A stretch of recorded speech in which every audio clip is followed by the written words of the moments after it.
Intergenerational Youth Across Cultures. At the British Columbia National event, the Commission, in partnership with the In-Spirit Foundation, hosted a youth panel, Be the Change, Young People Healing the Past and Building the Future. In this cross-cultural dialogue, youth leaders described the intergenerational impacts of human rights violations, such as the residential schools, the Holocaust, Canada's internment of Japanese Canadians during World War II, and the head tax imposed on Chinese immigrants to Canada. They spoke about community and about turning reconciliation into action. To Coatland intergenerational survivor Kim Harvey said, "I encountered many uncomfortable moments trying to explain what happened to my people and why there is so much alcoholism and drug abuse. There is so much focus on all the negative things. No one talked about the residential schools. There are so many horrible stereotypes that our young people face every day. I struggle with issues of family, identity, and community every day. Reconciliation to me comes down to truth, education, and knowledge-sharing practices. Reconciliation is about relationship. To reconcile, I really need to understand what happened to you, who you are, and what as a community member I can do to make our community better. Reconciliation is a shared experience. The residential schools were done to us by an outside party. When people ask, why don't you just get over it? I find that frustrating because it takes the onus of the shared relationship as if somehow this entire country is not involved in the reconciliation process. That to me is a disservice to this nation in terms of reconciliation. It's everyone's responsibility to educate themselves about what happened. With relationship comes respect. What helps young people, Indigenous or not, is to find your role, have adult allies to help you find that role, fulfill your responsibilities within that role, and then be of service to the community. If we all did that, to me, that would be reconciliation in action. It's about finding out about your neighbor. Kevin Takahide Lee, an intergenerational survivor of the internment of Japanese Canadians during the Second World War, said, I acknowledge that we are on Coast Salish lands. It was also on these very lands here at the PNE, Pacific National Exhibition Fairgrounds, that my family was held during the war before being sent to the internment camp. It is my parents and grandparents who are survivors. They never talked about what happened in the internment camps, even after the Japanese-Canadian redress happened. Hearing those stories from our elders is very rare. When I was 4 or 5, I came here to the PNE, as most families do. When it came to going inside the barn here, just 2 doors away, my grandmother would not come in. That's because that livestock building was used to hold her and other women and children during the war for months. When I was a child, I couldn't comprehend this, but as an adult I understand. This is what it means to me as an intergenerational survivor. People who I love and admire were wronged, humiliated, and forgotten, and unjustly imprisoned by the country I call home. The part of the Japanese redress program that worked best was the investment in communities and culture, and the establishment of the Canadian Race Relations Foundation to ensure that this never happened again. Only when you and me become us and we can there be any reconciliation. Carolyn Wong said that as an intergenerational survivor of the Chinese head tax, which her grandfathers had to pay when they entered Canada from China, I grew up rejecting the stereotypical identity of the Chinese person because I wanted to be as white as possible. In terms of reconciliation, my grandmother is a warrior. She's been fighting for head tax redress. In 2006, the federal government offered an apology and compensation for head tax survivors and their spouses, but very few were still living. It was a huge slap in the face for many survivors, like my grandmother and other first-generation Chinese Canadians who suffered the impacts of discrimination.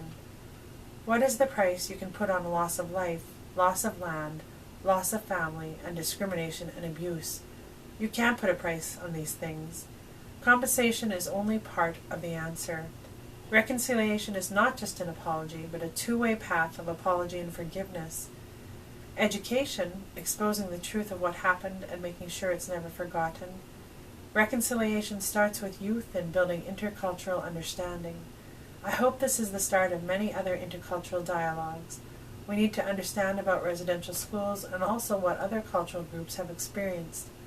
I challenge all of you to ask, what does it mean to be Canadian? Or if you're from another place, what is your role in this community? Danny Richmond, an intergenerational Holocaust survivor, said, "My grandmother and grandfather lived through things in their 20s that I can't even begin to imagine. For my people, this history is still an open wound. What can I tell you that will give you understanding of this? It's always been part of my life. Because the Holocaust was at such a widespread global level, who is the perpetrator?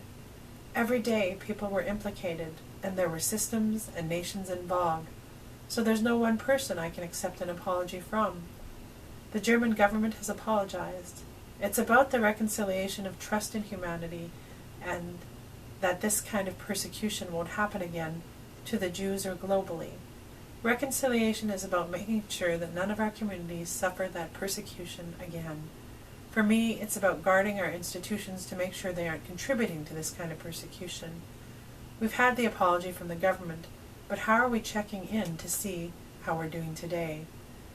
We need to create a national day of reconciliation that deals with these past human rights abuses and educates people about what happens when we dehumanize people. Canada was a safe haven for my family, but it's also a nation with a lot of pain and warts in the background. We shouldn't be afraid to talk about that and to institutionalize the healing process at a national level. Newcomers to Canada. For new Canadians, many of whom carry their own traumatic memories of colonial violence, racism, and oppression, finding common ground as treaty people involves learning about the history of Aboriginal peoples and finding ways to build stronger relationships of solidarity with them. The Commission believes there is an urgent need for more dialogue between Aboriginal peoples and new Canadians. At a forum from Remembrance to Reconciliation, co-sponsored by the Ontario Human Rights Commission, Colour of Poverty, Colour of Change, and the Metro Toronto Chinese and Southeast Asian Legal Clinic, and attended by the TRC commissioners, participants reflected on how their own histories shape their understanding of violence, oppression, and racism, the stereotypes they learned about Aboriginal peoples in Canada, and the challenges and opportunities of building alliances together. Akua Benjamin, who came from the Caribbean with its history of slavery, said, "How is it that our histories have so many similarities in terms of violence? The violence of slavery is the violence of destruction in Aboriginal communities. These are societies that are shaped by violence. My grandmothers talked about working in the fields and being beaten. My mother carried coal on her head as a child, so we have a lot in common. How do we reconcile? How do we have those difficult conversations that say, you are implicated in my struggle? You have privilege that I don't. You have an education that I was not privy to. This is a safe place for us to have these really difficult conversations." Ali Kazemi said, "I came to Canada from India 30 years ago.